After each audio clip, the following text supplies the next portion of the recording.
दुनिया के सबसे रहस्यमयी देशों में से एक, तेहरान, ईरान। मध्य पूर्व की गर्म हवाओं के बीच रोशनी से जगमगाता ये शहर बाहर से एक सामान्य राजधानी दिखाई देता है, लेकिन इसकी सड़कों के नीचे, इसके पहाड़ों के भीतर और इसके रेगिस्तानों की गहराइयों में छिपी है एक ऐसी ताकत जिसने दुनिया की सबसे बड़ी शक्तियों को दशकों से चुनौती दे रखी है।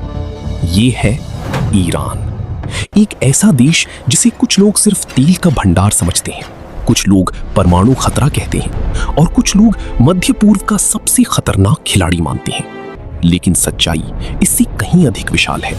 लगभग 8.5 करोड़ की आबादी वाला ये देश दुनिया की सबसे पुरानी सभ्यताओं में से एक, फारसी सभ्यता का उत्तराधिकारी है और आज भी अपनी ऐतिहासिक विरासत को आधुनिक शक्ति में बदलने की कोशिश कर रहा है।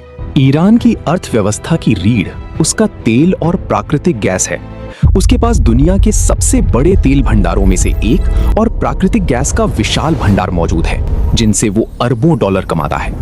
लेकिन ईरान सिर्फ कच्चा तेल बेचने वाला देश नहीं है। उसने पेट्रोकेमिकल उद्योग खड़ा किया, जहां तेल से प्लास्टिक, रसायन और औद्योगिक उत्पाद बनाए जाते हैं। इसके अलावा इस्पात, सीमेंट, ऑटोमोबाइल और दवाइयों की घरेलू इंडस्ट्री भी उसकी अर्थव्यवस्था को सहारा देती है। उसकी धरती के नीचे तांबा, लोहा, जस्ता, सोना और यूरेनियम जैसे खनिज दबे पड़े हैं, जिनकी वजह से उसका रणनीतिक महत्व और बढ़ जाता है। कृषि के क्षेत्र में भी ईरान किसी रेगिस्तानी देश की तरह सीमित नहीं है। यहाँ गेहूं, चावल, जौ, मक्का, कपास और गन्ना उगाया जाता है, जबकि केसर और पिस्ता जैसी फसलें उसे दुनिया में विशेष पहचान देती हैं। ईरान का केसर और पिस्ता वैश्विक बाजार में उसकी अलग छाप बनाते हैं। ईरान की असली शक्ति उसकी जमीन के नीचे दबे संसाधनों में जितनी है, उससे कहीं अधिक उसकी भौगोलिक स्थिति में छिपी है। उसके दक्षिण में स्थित है फारस की खाड़ी और उससे जुड़ा होर्मुज जलडमरू मध्य, दुनिया का वो समुद्री मार्ग जहां से वैश्विक तेल व्यापार का बड़ा हिस्सा गुजरता है। इसका अर्थ ये है कि यदि ईरान चाहे तो पूरी दुनिया की ऊर्जा आपूर्ति को प्रभावित कर सकता है। यही कारण है कि छोटे से समुद्री मार्ग ने ईरान को विश्व राजनीति के केंद्र में ला खड़ा किया है। लेकिन केवल भूगोल ही उसकी शक्ति नहीं है। दशकों के प्रतिबंधों ने ईरान को तोड़ने के बजाय उसे आत्मनिर्भर बना दिया। जब पश्चिमी देशों ने हथियार बेचना बंद किया, तब ईरान ने अपनी मिसाइलें बनानी शुरू की। जब तकनीक पर रोक लगी, तब उसने अपनी प्रयोगशालाओं में ड्रोन तैयार किए। आज उसके पास शाहिद, मोहाजिर और अबाबील जैसे ड्रोन हैं, जिनका नाम आधुनिक युद्धों में बार बार सुनाई देता है। उसकी बैलिस्टिक मिसाइलें सैकड़ों नहीं, हजारों किलोमीटर तक मार कर सकती हैं। पहाड़ों के भीतर छिपे उसके भूमिगत मिसाइल बेस इस बात का संकेत है कि ईरान ने युद्ध की तैयारी सतह पर नहीं, धरती के अंदर की है। उसकी सैन्य रणनीति पारंपरिक नहीं, बल्कि असमान युद्ध की है, जहां सीधे युद्ध के बजाय प्रॉक्सी नेटवर्क, साइबर हमले, ड्रोन और तेज नौसैनिक हमले उसके सबसे बड़े हथियार बन जाते हैं। मध्य पूर्व की राजनीति में ईरान का प्रभाव उसकी सीमाओं से बहुत आगे तक फैला हुआ है।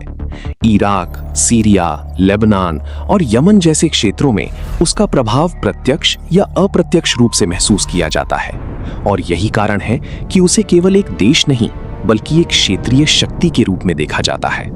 उनकी सरकार समझती है कि केवल सेना से शक्ति नहीं मिलती, प्रभाव से मिलती है, और इसी प्रभाव ने उसे मध्य पूर्व के सबसे निर्णायक खिलाड़ियों में शामिल कर दिया है। पर ईरान की कहानी सिर्फ युद्ध और राजनीति की नहीं है।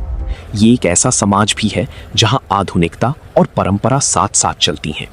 तेहरान की सड़कों पर आधुनिक कारें दौड़ती हैं, विश्वविद्यालयों में बड़ी संख्या में विद्यार्थी पढ़ते हैं और विज्ञान तथा इंजीनियरिंग में प्रशिक्षित युवा उसकी तकनीकी प्रगति को गति देते हैं। यही शिक्षित युवा वर्ग ईरान की भविष्य की आर्थिक और तकनीकी शक्ति माना जाता है। उसकी परिवहन व्यवस्था में विशाल हाईवे नेटवर्क, रेलवे लाइनें, अंतर्राष्ट्रीय हवाई अड्डे और रणनीतिक बंदरगाह शामिल हैं, जो उसके व्यापार और सैन्य दोनों को मजबूत करते हैं। उसकी औद्योगिक क्षमता इतनी विकसित है कि वो अपने लिए वाहन, मशीनें, दवाइयां और रक्षा उपकरण तक बना सकता है, और इसी आत्मनिर्भरता ने उसे उन देशों से अलग खड़ा किया है जो केवल विदेशी मदद पर टिके हैं। भारत के लिए भी ईरान केवल एक दूर का देश नहीं, बल्कि एक रणनीतिक साझेदार है। दोनों देशों के संबंध ऊर्जा, व्यापार और भू राजनीति से जुड़े हैं। भारत ने वर्षों तक ईरान से तेल खरीदा और आज भी दोनों देशों के बीच व्यापारिक संबंध महत्वपूर्ण बने हुए हैं। लेकिन सबसे बड़ा कारण है चाबहार बंदरगाह, ईरान का वो रणनीतिक पोर्ट जिसे भारत विकसित कर रहा है ताकि पाकिस्तान को बाईपास करते हुए अफगानिस्तान और मध्य एशिया तक सीधी पहुंच बनाई जा सके। ये परियोजना भारत के लिए केवल व्यापार नहीं बल्कि भू राजनीतिक रणनीति है।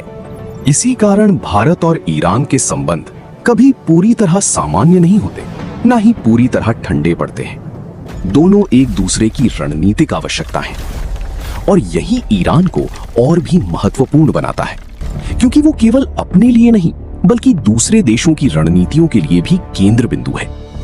आज दुनिया ईरान को कई नामों से बुलाती है, तेल शक्ति, इस्लामी गणराज्य, प्रतिबंधित राष्ट्र, परमाणु खतरा, क्षेत्रीय खिलाड़ी।